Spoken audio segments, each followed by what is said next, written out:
Hey savvy people, it's SavvyNik here, and today I'll be continuing with episode 3 in the C++ tutorial for beginners. In this episode, we'll be covering some basic data types here in C++.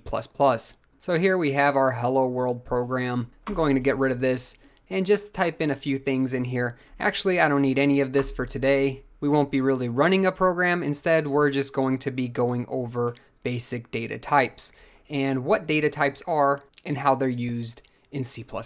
So let's jump right in and introduce our very first data type. Keep up with the series and support the channel by subscribing below and hitting the notification bell for more Linux and programming videos. The very first one I want to introduce is an int, which is spelled out int, and what int stands for is really shorthand for something called an integer.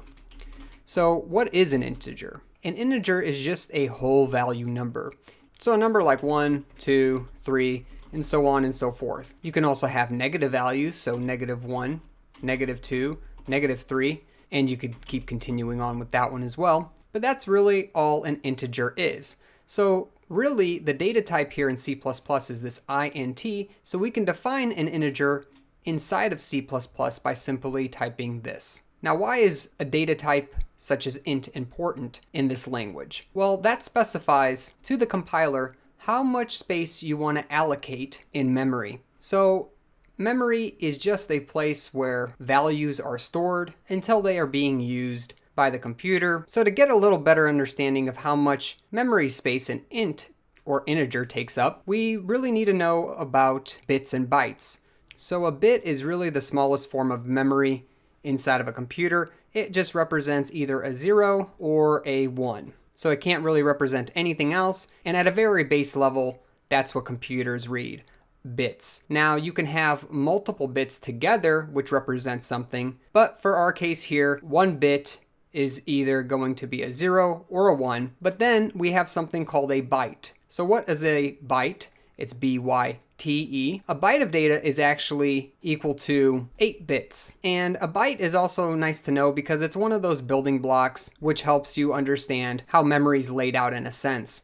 So when people talk about bits and bytes, you now know that a bit is just a number 0 or 1, which also can represent true or false, on or off, and then a byte, which is 8 of these bits put together. So if I wrote out a byte, it could be something like 0, 0, 0, 0, 1, 1, 1, 1. So that's 8 bits stringed together. Again, it follows the rule that there are only ones and zeros in here. And each individual section, so this one, this one, this one, is its own unique bit. So why is this really important? Because now we can talk about the size of each of these data types. So for the integer, the size here is a minimum of 4 bytes in most modern day computers. So that would mean 32 bits. Now, whether or not your system actually uses 4 bytes for an integer data type, we'll learn later in the series where we talk about a operator that can help us figure out exactly how many bytes an integer is,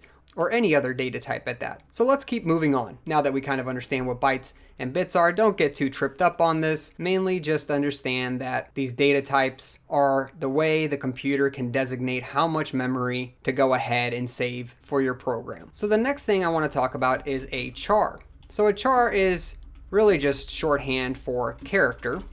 So a character can be any alphanumeric such as A, B, C, so on or so forth, and or a number, so like 1, 2, 3, but it differs from the integer because it's represented in a different way, which we'll talk about in the future. You can also have different symbols, so you can imagine like a less than symbol or a greater than symbol, an exclamation point, and so on and so forth. We'll talk about more characters in the future, but just know that one character requires at least 1 byte in order to get stored, which is 8 bits as we talked about before. If you went ahead and made it this far, go ahead and hit the like button for me. It really does help me out. All right, and then the next data type that we want to talk about is a Boolean. So that's spelled out bool, and that stands for Boolean. And all this represents is a 0 or a 1, and really just, you can think of this as true or false, on or off.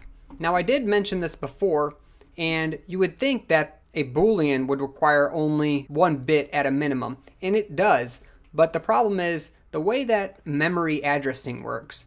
You can't just use one bit. Because of the way the addressing is aligned, you have to use at least 1 byte.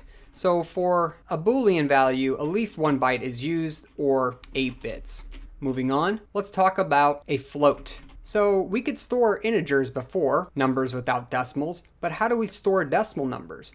Well, a floating point number, a float is what that stands for, so this is floating point. And that can be anything like 1.0, 2.0, and you can have negative values as well, so like negative 1.0 and negative 2.0. Now, how much does a byte take up? Well, again, for a minimum amount in most modern operating systems, this takes up 4 bytes or 32 bits of memory. And then another one is a double. So a double is also the same thing. It's a floating point number, but it just allows you to store a larger floating point number. So same rules apply as before. Up here, you can store the same values, just more. And this one is at minimum double what a float is. So 8 bytes in this case, or 64 bits. Finally, the last one we're going through today is something called a void. It's an interesting name, and that's because it is an interesting data type. What a void actually represents is a valueless, meaning there's nothing to this data type, and helps serve as a placeholder in some functions as well as values. So there's absolutely no value here, so we'll go ahead and skip on out to the amount of storage it takes. So this will vary as well. It'll just depend on the system and what the CPU is capable of computing. But let's say for a 64-bit architecture, this one's probably 8 bytes. But it could be 2 bytes or 4 bytes, again, depending on the platform. Also, these other ones, of course, can vary depending on the platform that you're actually developing on. But really just understand that each one of these data types takes up a specific amount of memory on the system, and that's why you have to define them. There are more data types in C++, such as string. I'll just mention that real quick. But it's a more advanced data type that has a lot going on with it. So we'll actually review a string on its own at a later point when we need one. Also, as we go through more concepts here in C++, and if a new data type comes up, I'll go ahead and explain it at that point. Well, that's really it. If you have any questions, comments, or suggestions, please make sure to post them in the comment section below. Also, make sure to subscribe for future series videos and make sure to like the video. Catch me in a great community on Discord, and I'll catch you in another video. Thanks for watching.